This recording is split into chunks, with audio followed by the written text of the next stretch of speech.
Saudações rubro-negras flageniais. O Flamengo é campeão carioca de 2026, na estreia de Leonardo Jardim, hein? O rubro-negro vence, né, o Fluminense nos pênaltis e levanta a taça no Maracanã, com o Rossi virando o herói novamente da decisão. O título pode marcar o início de uma nova fase, né, no clube depois da saída conturbada, né, de Felipe Luiz. Mas a grande, no caso, pergunta agora é: esse título muda o ambiente, né? Muda o ambiente do Flamengo para o resto da temporada?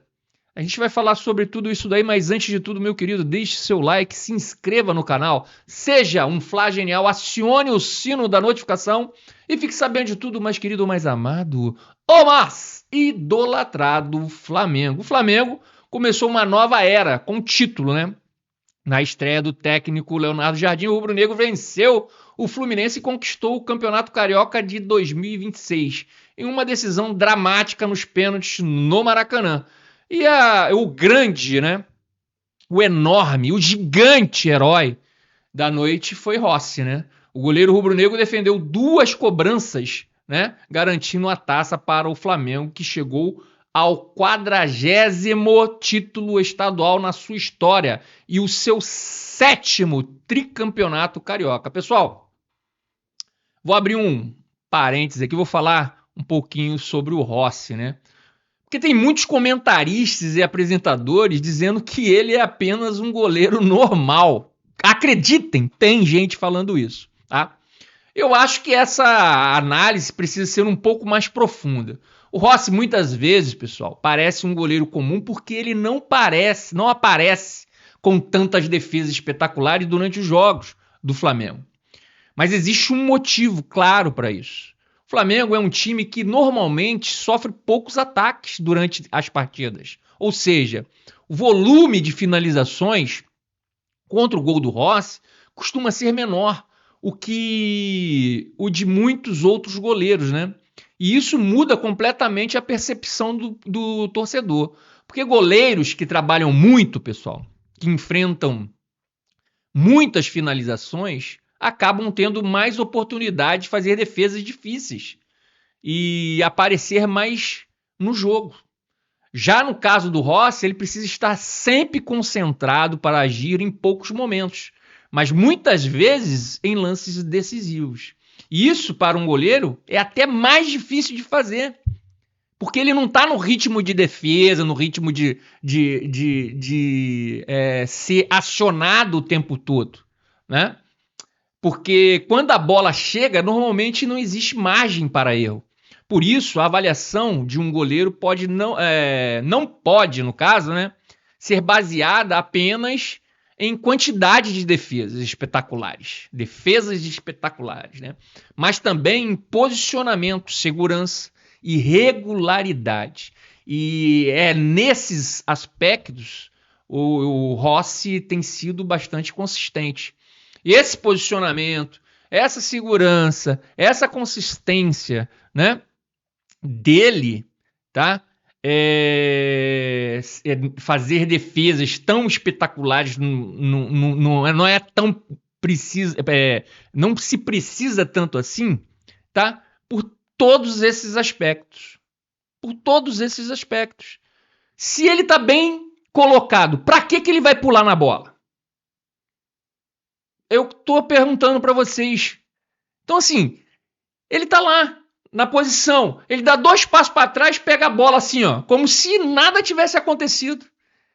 Passa a impressão que ele é fraco, mas não, ele é um goleiro que se posiciona muito bem. Muito bem. Teve um chute no canto que ele defendeu uma bola muito rápida do melhor jogador do Fluminense. Não sei o que, Acosta, não lembro bem o nome do cara. Entendeu? Mas assim, ele um baixinho, bateu no canto, ele foi lá, uma bola rápida, ligeira, ele foi lá e defendeu. Aquela bola era boa, foi uma defesa difícil. Exigiu dele, sim. Ele estava bem posicionado, senão ele não conseguiria defender.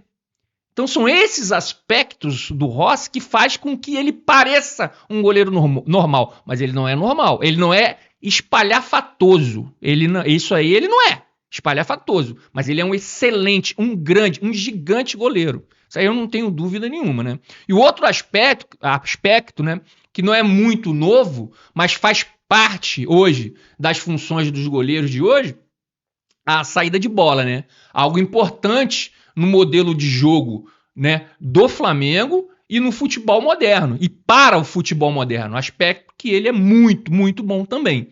Voltando ao jogo, uma conquista que pode representar muito, né, pessoal? Mais do que apenas um campeonato carioca, porque o Flamengo vinha de um início de temporada turbulenta, né? O clube tinha perdido a Supercopa, a gente já falou sobre isso, do Brasil, para o Corinthians também, foi derrotado na Recopa Sul-Americana pelo Lanús, um time muito ruim, né? Muito ruim, um time pequeno, nanico, da Argentina. Além disso, a demissão do técnico Felipe Luiz gerou um ambiente delicado dentro do clube, né?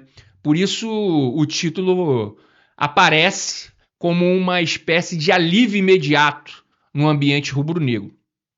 E também como o primeiro capítulo da era Leonardo Jardim, né? O treinador chegou ao Flamengo há apenas 5 dias e já levantou sua primeira taça, né? É lógico que o Felipe Luiz tem todos os méritos, inclusive, segundo o BAP, né, ele falou que o Felipe merece também receber as medalhas, e a comissão técnica que saiu com ele provavelmente vai receber essas medalhas do Carioca. Mesmo assim, o próprio Jardim reconhece, né, que ainda está apenas começando o trabalho, ele ainda não teve tempo suficiente para implementar completamente sua filosofia de jogo. Mas posso te falar, já mudou bastante coisa nessa partida, né? Saída de bola, colocando o Pulgar, abrindo. Já depois ele voltou a infiltrar na saída de bola, né? O meia, né? O Jorginho pelo meio. Então, assim, tinha vezes que tinha uma saída de bola ali com 4, né? Para facilitar a nossa saída de bola ali. Mas ele já fez algumas alterações, né? Algumas alterações. Não foi uma partida onde o Flamengo pressionou muito alto, o Flamengo fez uma meia pressão, pouquinho ali depois do meio campo, não pressionou o Fluminense. Na realidade, o Flamengo pensou que o Fluminense ia pressionar e acabou não pressionando ninguém, né? O treinador português pretende passar o máximo de tempo possível com o elenco, né? Para acelerar esse processo de adaptação. E uma das primeiras decisões já foi tomada, né? A volta da concentração, a gente já falou sobre isso antes dos jogos. E segundo o Jardim, essa medida é importante nesse início de trabalho, né? Isso significa que pode ser que ocorra a temporada toda, mas se ele se sentir confortável e acreditar que os jogadores vão ser profissionais o suficiente para dormir cedo e para ter um rendimento, para que isso tenha um rendimento melhor nos jogos, talvez ele tire, né, essa prerrogativa para os jogos. A ideia é aproximar a comissão técnica dos jogadores, melhorar o entendimento tático, né, e acelerar o processo de conhecimento entre treinador e elenco. Como ele mesmo explicou, diferente do que acontecia com o Felipe Luiz, né, que já conhecia boa parte do grupo desde os tempos de jogador. Agora existe um processo, né, de adaptação acontecendo. Por isso, ficar mais tempo juntos, eu acho que esse daí é a pretensão dele, ajuda na construção desse novo, né, trabalho. Dentro de campo, na final, contra o Fluminense, já foi possível perceber alguns sinais, né, do estilo do novo treinador, né? Leonardo Jardim foi mais ativo, né, na área técnica, conversou bastante com os jogadores e passou diversas orientações durante a partida. Alguns atletas receberam atenção especial, casos de Carrascal e Arrascaeta, né, que ouviram instruções constantemente ao longo do jogo. E também precisamos falar, pessoal, da partida do seu Jorge Carrascal, né? Foi uma atuação muito fraca tecnicamente. O time todo jogou mal, tá, gente? Mas assim, foi muito fraca, né? A dele e do Lino, assim, foi horrorosa, né? Errou muito espaço, teve dificuldade nas tomadas de decisão e praticamente não conseguiu participar do jogo ofensivamente do Flamengo. Agora, outro jogador também, isso junto com o Lino, né? Outro jogador também que a gente espera muito, sempre vai esperar muito dele, e ficou muito abaixo tecnicamente, foi o Georgian de Arrascaeta, né? Mas no caso do Arrascaeta, eu faço uma leitura um pouco diferente. Tecnicamente, ele realmente esteve, né, abaixo do que costumava apresentar, porém, dá para entender que o modelo de jogo utilizado não favoreceu muito as características dele, né? Arrascaeta é um jogador que precisa estar mais próximo da área, participando da construção final da jogada, né? Recebendo entre as linhas e tendo liberdade para criar. Quando o time não consegue ocupar bem esses espaços, né? Ou quando ele precisa voltar demais para buscar o jogo, acaba perdendo justamente o que ele tem de melhor, né? Que é a capacidade de decidir perto do gol, né? Tanto finalizando quanto pifando, né? Colocando os jogadores na cara do gol. Ou seja, foi uma partida abaixo dos três, né? Mas no caso do Carrascal e do Lino foi mais um problema de execução técnica, né? Já no caso do Arrascaeta, além da parte técnica, o contexto tático também acabou influenciando bastante no desempenho dele. Logo após o apito final, Jardim também foi conversar com Danilo, depois trocou algumas palavras com Rossi, enquanto o goleiro analisava o adversário ao lado de um dos auxiliares. O técnico também mostrou que gosta de pequenas mensagens estratégicas, né? Em determinado momento enviou até um recado para o Pulgar através de Jorginho, um bilhetinho, né? Dizendo alguma coisa tática ali. Se eu não me engano, ele já tinha percebido que na realidade o Fluminense não ia subir as linhas e mandou o time adiantar por ali. Durante a partida ele pedia mais compactação do time também, incentivava nas jogadas ofensivas e demonstrava frustração quando algumas ações não funcionavam. Em momentos de maior tensão, chegou até a ficar agachado no gramado acompanhando as jogadas. A estratégia da noite foi clara, né? O Flamengo priorizou a solidez defensiva e conseguiu executar bem essa proposta. O time foi seguro atrás, mas teve também aquilo, né? Agora ele vai ter que se preocupar em balancear isso, porque a parte ofensiva não funcionou. Teve muita dificuldade para criar perigo no ataque. O clássico foi equilibrado. No primeiro tempo, as equipes se estudaram bastante e criaram poucas chances claras. Na realidade, o jogo foi muito ruim, pessoal. Essa é uma verdade. Tecnicamente, foi uma partida bem fraca. Para ser sincero, até horrorosa. Em vários momentos. Mas existe um ponto importante nessa análise. Mesmo com todo o favoritismo do Fluminense, muita gente esperava que o time fosse subir mais as linhas, né? O Fluminense fosse subir mais as linhas, pressionar e tentar sufocar o Flamengo.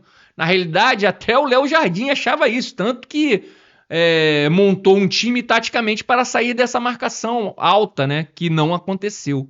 E isso simplesmente não aconteceu mesmo. O Fluminense acabou adotando uma postura muito mais cautelosa do que se imaginava para um time que teoricamente era favorito no momento.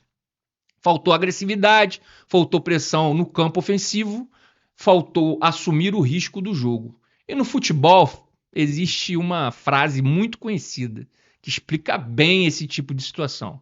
O medo de perder muitas vezes tira a chance de ganhar. E foi exatamente isso que parece ter acontecido com o Fluminense. Com empate, sem gols, né? O tempo normal, a decisão foi para os pênaltis e aí começou o espetáculo de Rossi, né? O goleiro defendeu as duas cobranças de Guga e Otávio e garantiu o título para o Flamengo. Além da conquista, o resultado reforça, né, um dado importante no clássico Fla-Flu. Nos últimos 10 anos, o Flamengo tem dominado os confrontos decisivos contra o rival, né? Nesse período, o rubro-negro venceu 9 mata-matas, enquanto o Fluminense avançou apenas 2 vezes. Quando o assunto são finais, a vantagem também é clara. O Flamengo venceu 5 das últimas 7 decisões contra o Fluminense. E desde 2023, né, o rubro-negro eliminou o rival 4 vezes, né, consecutivos em confrontos eliminatórios. Mais um capítulo de supremacia recente no clássico. O elenco já se reapresentou, né, e iniciou a preparação para o próximo desafio, que é o ex-time do Leonardo Jardim, né? E o tempo para comemorar será curto. Na quarta-feira, o rubro-negro enfrenta o Cruzeiro, um adversário que Leonardo Jardim conhece muito bem e que pode oferecer novos sinais, né, pessoal? Sobre sobre como será o Flamengo na era do treinador português. Por enquanto, uma coisa já é certa, né? Leonardo Jardim chegou e já comemorou, já começou levantando e comemorando com uma taça, né, no Flamengo, que é o Campeonato Carioca. Bem, pessoal, vamos ficando por aqui. Obrigado, né?